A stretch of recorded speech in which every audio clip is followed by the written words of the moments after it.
Hindi short hand की practice dictation 100 शब्द प्रति मिनट गति से डिक्टेशन 5 सेकंड में शुरू होगी।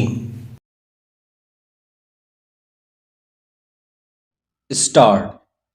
सभापति महोदय, महान शिवाजी के समय से प्रायः 300 वर्ष से पूना भारत का एक महत्वपूर्ण नगर रहा है। वह राजनीतिक राजधानी है, विचारों का और विद्वत्ता का उद्गम स्थल है, और उसने आज के भारत का सशक्त ढंग से निर्माण किया है।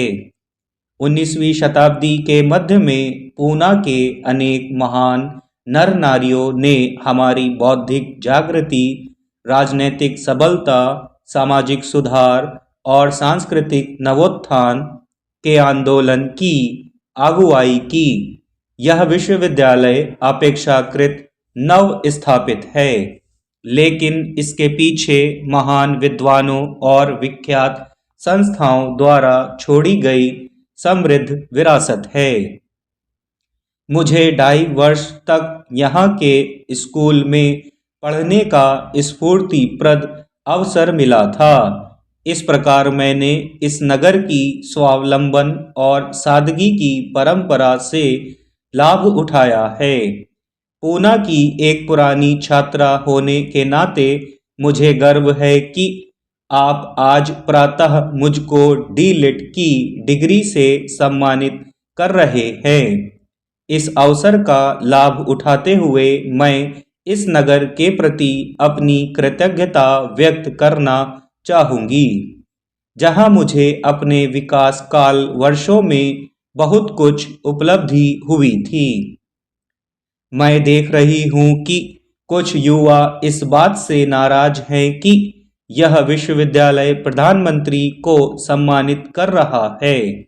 मैं उनसे निवेदन करना चाहूँगी कि यह सोचना उचित नहीं है कि प्रधानमंत्री को विश्वविद्यालयों से संपर्क स्थापित करने की आवश्यकता नहीं होती।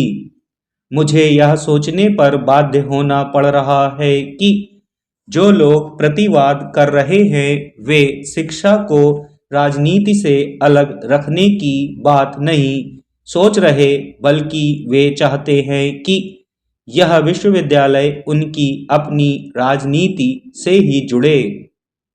मुझे यहाँ बुलाया गया, इसे मैं अपना व्यक्तिगत सम्मान ना मानकर यह मानती हूँ कि यह कार्य जगत और विचार जगत के बीच जो संबंध होना चाहिए उसकी स्वीकृति है। जब ये संबंध सुदृढ़ होते हैं तभी समाज की नींव ठोस बनती है। सुदृढ़ संबंध से मेरा तात्पर्य यह नहीं है कि विश्वविद्यालयों को शासकीय अधीनता में रहना चाहिए। सरकारें प्रायः ऐसे व्यक्तियों की तलाश में रहती हैं जो सुरक्षित माने जा सके और ऐसे विचारों की खोज करती है जो सुविधाजनक हो। वे देश और काल की लघु परिधियों में काम करती है। मेरी कोशिश यह रही है कि इस प्रवृत्ति को बदला जाए। इसीलिए बाहर के बहुत से लोग मुझ में यह विरोधाभास पाते हैं कि मैं व्यवस्था का अंग होते हुए भी संकीर्ण विचारों से और व्यवस्थाजन्य आवृत्ति मूलक दिनचर्या से नहीं जुड़ी हुई हूँ, बल्कि उनसे टक्कर लेती रहती हूँ। मैं ऐसा इसलिए करती हूँ क्योंकि मुझे विश्वास है कि कल जो कुछ सामयिक और व्यावहारिक समझकर अपनाया गया था वह आज की स्थितियों में काम नहीं कर सकता। विश्वविद्यालय एक व्यापक परिवेश में विचार करते हैं या उन्हें करना चाहिए। ज्ञान की कोई सीमाएं नहीं हैं। एक अच्छा विश्वविद्यालय प्रत्येक युग, प्रत्येक देश और ज्ञान की प्रत्येक शाखा की जानकारी समेकित करता है। सभापति जी, यह कहा जाता है कि हमारे देश के संकट का एक कारण शिक्षा का राजनीतिकरण है। मुझे स्पष्ट नहीं है कि यह कारण है या परिणाम है। यह भी कहा जाता है कि सभी राजनीतिक दलों को आपस में यह मान लेना चाहिए कि वे विश्वविद्यालयों से दूर रहेंगे। लेकिन जब इन पार्टियों के उद्देश्य और काम करने के तरीके इतने ज़्यादा भिन्न हैं तो क्या ऐसी कोई संभावना है कि वे इस मामले पर कोई समझौता कर सकेगी? अगर विश्वविद्यालयों को राजनीति का खिलौना बनने से रोकना है तो यह काम राजनीतिक दलों से अपील करके शायद ही किया जा सकेगा। इससे ज़्यादा सुनिश्चित मार्ग यह है कि विद्वत समाज के नेता, उनकी संख्या कितनी ही कम क्यों न हो, ना तो सक्रिय राजनीति के प्रति ललक दिखाएं, ना किसी के दबाव में आए। मैं वस्तुतः यह चाहती हूँ कि विश्वविद्यालय ज्ञान की ऐसी धाराओं के उद्गम स्थल बन जाएं, जो हमारे आज को अपने आप को साफ सुथरा रखने के सहायक बने। विश्वविद्यालयों का कार्य केवल युवाओं को शिक्षा देना नहीं बल्कि जीवन मूल्यों का पोषण और प्रसार करना भी है। लेकिन हमें आज विश्वविद्यालयों के कार्यों को लेकर गहरा असंतोष देखने को मिलता है।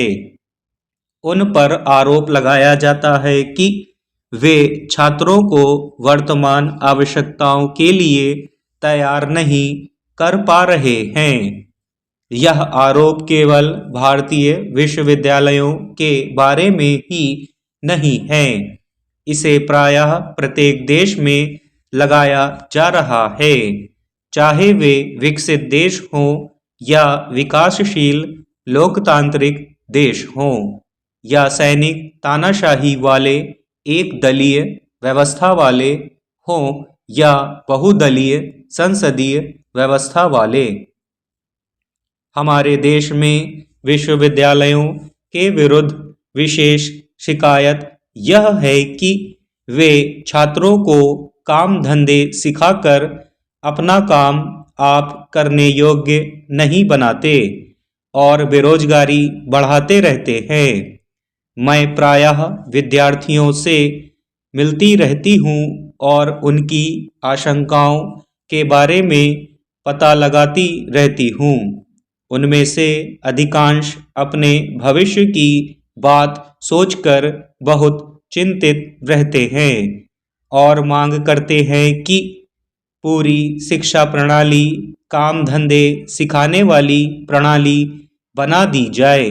लेकिन जहां लोगों को विशेष कामों के लिए योग्य बनाने की शिक्षा देना आवश्यक है, वहीं विश्वविद्यालयों को अपने व्यापकतर उद्देश्यों की भी पूर्ति करनी है, जो यह है कि विद्यार्थियों को तर्कसंगत चिंतन के लिए सक्षम बनाया जाए और शरीर तथा मन का अनुशासन सिखाया जाए।